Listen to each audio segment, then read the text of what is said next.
time they're shooting each other. So that was the best market for me, because I was selling camera system, security system. Every time a bullet was going there, I made money.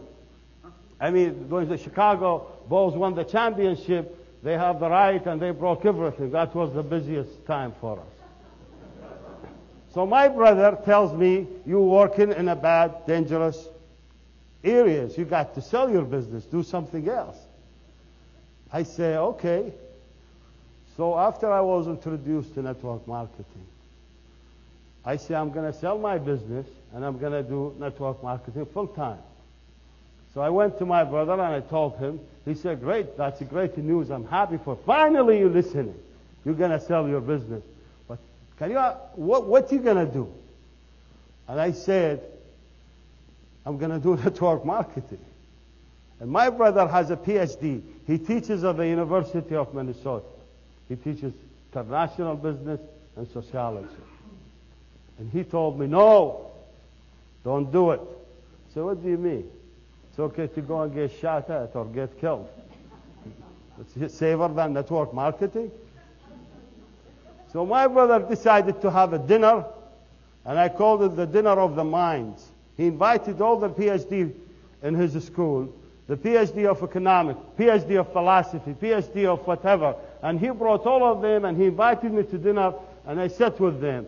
And when I sat with them, they were prepared to tell me this is the biggest mistake in my life. I'm making a big mistake. It's a huge mistake. You don't understand. You have this business is doing good. You got to stop it, and you cannot sell it.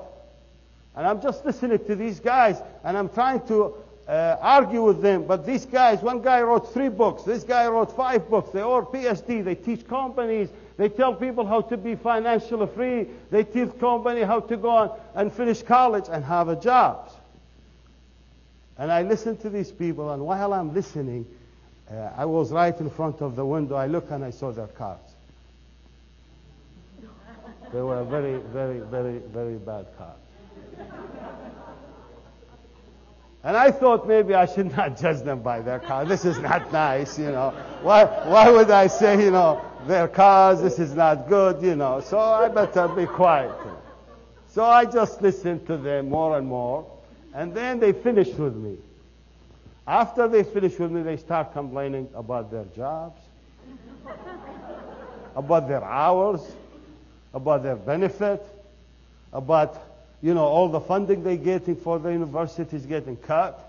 I mean, they start complaining about everything. And then I look at their cars again, and I look at them again. One guy has a suit with a nice suit, so with a tennis shoes. And he's sitting there, I still remember him, and his car is sitting there, and he's telling me not to do it. So I told them, listen, I have 2 choices here. Either to be smart, like you guys, and genius, and a broke, or I could be stupid and rich.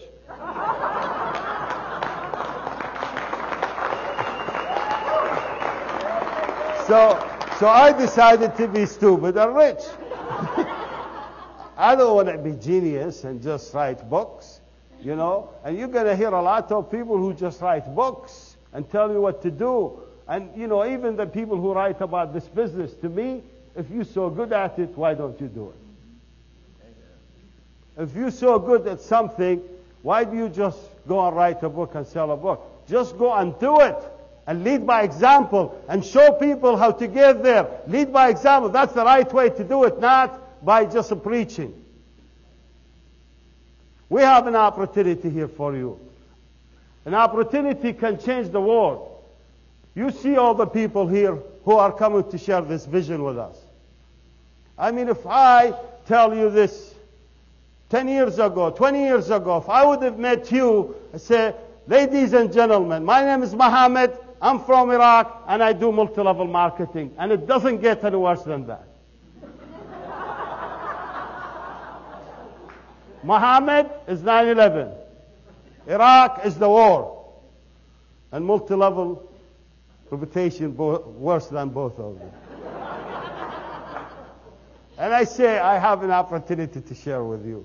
And you know what? We're going to talk with Alan. We're going to have a major motion picture. We're going to have a doctor program. We have, I'm going to be partner with Automated Healthcare Solution, $1 billion company with Dr. Zimmerman, who's going to bring all the non-profit organization. And we're going to bring Dr. Julian Bell, my friend Willie Goltz, all of you coming from everywhere. Everybody will say to me, "You're crazy." And when I hear crazy, I feel good. When you hear no, that means it's good. Because if everybody doing it, think about it, we wouldn't be here. Everybody's opening coffee shops. Do you think a coffee shop is a good business opportunity? I mean, think about it. People, I tell these people who have the mentality of the turning off mentality. You give them an opportunity and they turn it off. That's all they know. Instead of turning it on and taking advantage of opportunity. Nobody ever shared with me an opportunity.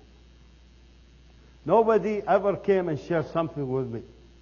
Even Amway never approached me. They say, "This guy probably cannot speak English. He look weird. What the hell are we going to need him for?" So nobody ever approached me.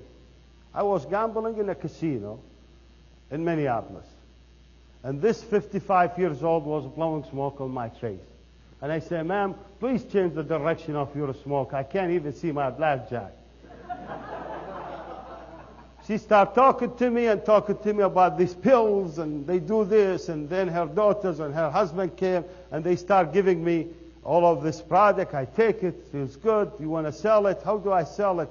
Well, I could take it overseas. No, this is different. You need to come with us to Dallas. That's where the company had. So I go to Dallas. I sit in Dallas, and I see lots of people sitting, doctor, business people, lawyer, and an ex-truck driver giving them a speech about how to be financially free. There's something is wrong with the system. If an ex-truck driver, a high school dropout, figured it out, and he's living in the replica of the White House, that's what he did. He became his own president. And he's financially free. And he's teaching everybody. Nobody ever teach kids how to be entrepreneur. When you ask kids today, what do you want to be when you grow up? Oh, I want to be like Willie, maybe. I want to be like an artist. I want to be a singer. But nobody can tell I want to be an entrepreneur. No kids will tell you that. And then when their kids go to where? They go to college, they train them to have a job. And corporate America give them so much money to these universities so they could graduate these students for a new job and lay off the older people. I have a friend who first got fired, second got laid off, third he got right size, fourth he got some other word like right size, I forgot. But what's downsize, right size. But it's already, they're just telling you to get the hell out. That's what they really.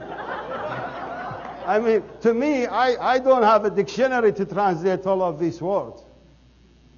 We were in Tucson just Thursday night, and I landed in Tucson, and this gentleman, Jareou, who has one of the biggest pharmaceutical packaging facilities, he came here, and he is so excited. He called me, and he said, "You messed me up." I said, "Why?" He said, "I wake up every day at 4:30 in the morning. I'm so excited."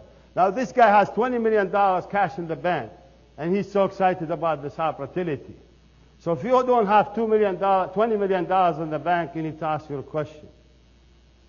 And so we are driving in Tucson, me and Dr. Zimmerman and Jerry, and I look, he says, "So we like Tucson. It's a desert." I said, "It's a cross between Mexico and Saudi Arabia." Except there are no roadblocks and no guns. So we go there in the hotel, we have 200 people who are coming to listen to this opportunity. I know that you're here for a reason. I know that you and us could do miracles. I know that we could change people's lives. But are you willing Not just to do it. A lot of people say we do it. Are you willing to take it to the next level, higher and higher? No limitation. No limitation. You only limit yourself. It's in your imagination. That's what Dr. Zimmerman said better than me. But if you want to limit yourself, it's in your mind, but you're not going to limit me. I asked a guy, he asked me, do you think I'm going to make 100,000 in this business? I said, what do you think? He said, I think so. I said, I think so too. He said, no. Do you think I'm going to make 100,000? I said, what do you think? He said, I hope so. I said, I hope so too. He said, no, come on, man. I mean, can I make 100,000? I said, come on, man. Can you make 100,000? You only have to believe in it. I can't decide for you. You have to start here. Can you? He said, I hope so. I said, hope is a doubt. Hope is a doubt. If you hope, you can keep hoping.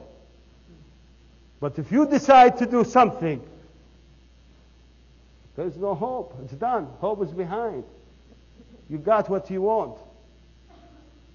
So for coming here, for sharing this opportunity, for taking this message, always remember, my name is Mohammed. I'm from Iraq and I do multi-level marketing. And it doesn't get any worse. If I can do it, why can't you? I just want to listen to any objection. If I want to know, if you're not happy where you are today, what are you going to do about it? Tell me the last time somebody came and told you I have something to change your life. Tell me when was the last time somebody came to you and tried to help you out. Nobody.